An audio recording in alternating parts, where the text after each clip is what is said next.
Hello, Sagittarius, Sun, Moon, and Rising. So ito yung message para sa'yo. Astrological reading po ito. By the way, ako po si Madam P at welcome po sa ating channel. Sa hindi pa nakaka-subscribe, pa-subscribe na lang. Ma-appreciate ko yung magko-comment guys. Sobrang na-appreciate ko yan. Maraming salamat po. And if you want to book a personal reading, ayan, screenshot mo na lang ito, i-flash ko. Palm reading, yung astrology, iba po yung price nito. But you feel free na mag-inquire doon sa aming mga page. So anyway, you do have here full moon. Pag-uusapan natin yan. Mangyayari ito November 16. Sa ibang part ng mundo ay November 15. So bahala ka nang i-check kung saan ito mangyayari or kailan ito mangyayari sa location mo kung nasaan ka. So, Sagittarius. Okay.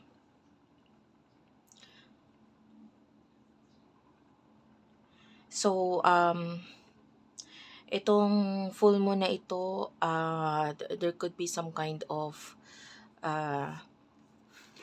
ending or new beginning. Pwede rin namang changes sa buhay mo na pwedeng mangyari sa area ng life mo wherein ito ay may kinalaman sa loan, tax, sex, transformation. Ayan. Yung iba sa inyo, new beginning ng utang, maybe, yung iba kasi, be careful, no? Kasi the full moon is in Taurus. High chance na makautang or umutang sa mga bagay na may kinalaman sa pagpapaganda or mga material possession. Yung iba, lalo na nalalapit yung Pasko, so yung iba dahil sa pagbili ng regalo, yan, pwedeng ito, idaan ito or maging simula ito ng pag-utang mo sa credit card kasi Christmas season naman, bibili ako ng ganito para kay ganito, so may mga ganon, no? Or big change na may kinalaman sa sex. So yung iba sa inyo, especially yung iba na wanting to have a child, there's a possibility or high chance na magkaroon niyan during this time. So, use this opportunity of full moon, lalo na mabugso ang damdamin natin. Kada magkakaroon ng full moon, iba ang emotion, na-heightened. And a lot of people could actually find you attractive around this time of full moon dahil yung iba because the full moon is in Taurus, so ang ma-heightened sa kanila, ang mas mapapansin nila ay yung itsura mo.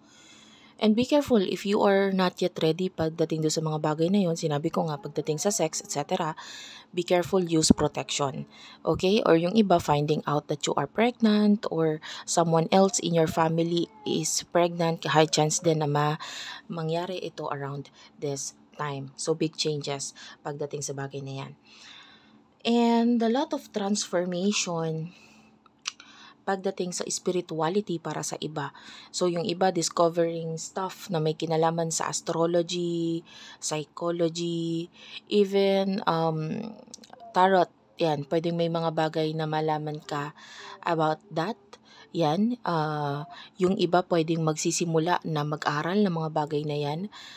And some of you, if you are in a relationship, high chance of ma-discover mo yung mga bagay na may kinalaman sa mga secret ng taong ito. If you're in a relationship, pwede may mga bagay kang ma-discover about sa kanyang money, about sa unfortunately, kung may mga other relationships na high chance na masumingaw or malaman yung mga bagay na ito around this time. Lalo na kung matagal ka na nagkakaroon ng suspectsia dito. Ayan, the Neptune is in Pisces. So, ito could be lumalabas na rin sa dreams mo yung mga messages, yung mga bagay na dapat malaman mo, and it is like a clue to you. Handain mo na ang sarili mo. Ibig sabihin, so ito, pwedeng ito mas makapagpaigting itong new moon na ito. Full moon na ito.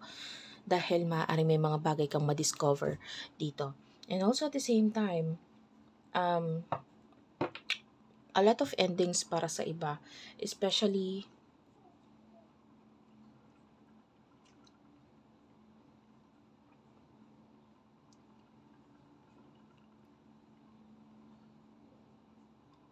Wait lang guys.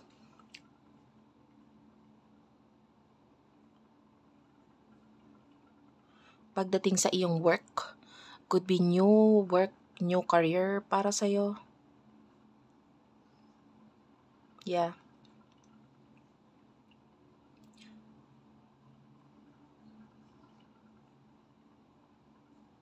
Pwedeng mabago yung mga bagay ah, na may kinalaman sa iyong work. Yung iba, if you are manifesting or magkaroon ng work, ay high chance din na magkaroon ng pagbabago dyan ngayon. Full moon, new work, new career, or an ending of a work or a career for you.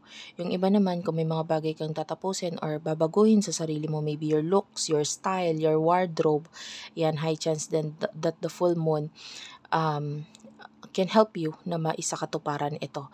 Well, of course, mas maganda nga talaga yon kasi, in order for new beginnings na mag-manifest sa buhay mo, kailangan talagang i-end yung mga bagay na dapat i-end na sa buhay mo. So, if you feel like yung isang bagay ay hindi mo na kailangan, hindi na nag-work out para sa'yo, parang ang pangit na natingin mo dito sa bagay na ito, for example, damit, yan, changing your wardrobe, ganyan. And gawin mo ito kasi might be ito ay mas magbigay ng bagong opportunity, bagong swerte, bagong buhay para sa'yo. Okay? So, yeah, a lot of secret within the home ang pwedeng talagang malaman ngayon. Pero ang maganda dito kasi ang focus mo sarili mo eh. Focus mo is to make change sa buhay mo, sa sarili mo. So pagdating sa home, pwedeng mag-manifest or sumunod na lang ito. Okay? So yung iba, yung mga bagay na dapat i-end, pwedeng nandito na yung talagang focus mo, especially your sun is in Scorpio. So kung ano man yung mga transformation na dapat mong gawin, i-end sa buhay mo, whether sa home, sa work, sa sarili mo, nakikita natin na pwedeng nandito ang focus mo. Okay? Ayan. Maganda rin kung gagamitin mo yung use ng full moon or itong full moon na ito, mag-insenso ka ng bahay, tanggalin yung mga negative energy, lalo na kung ng mga nakaraan, nagkaroon ng mga kamalasan, parang nakaranas ka ng mga pag-aaway, pagkakagulo sa iyong tahanan, or sa negosyo mo kung ano man yung meron ka na lugar kung saan ito ay importante sa'yo. Gawin mo, insensuhan mo, i-cleanse mo yung mga negative energy para mas ma-welcome mo yung good chi. Kumbaga makapasok, maka-flow ng maayos sa tahanan ninyo. So ano yung message for you, Sagittarius?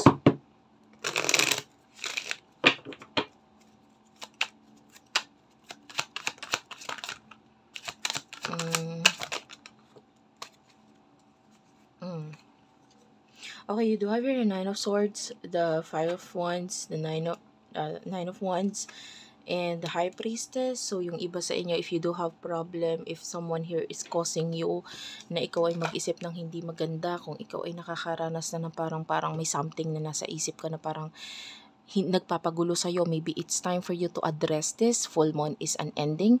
So, kailangan mo talagang tanggapin eh.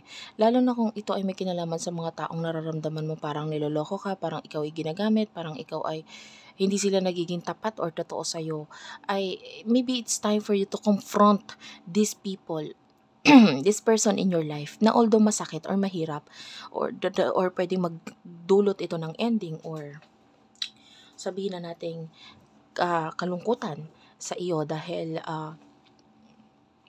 hindi mo matanggap yung mga katotohanan na ito.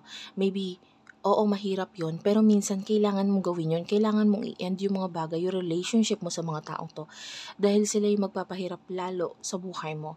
And may mas maganda tayong opportunity or maybe new person na sabi ko nga lahat ng gamit pati tao sa buhay mo na hindi mo na kailangan, tanggalin mo. Bakit?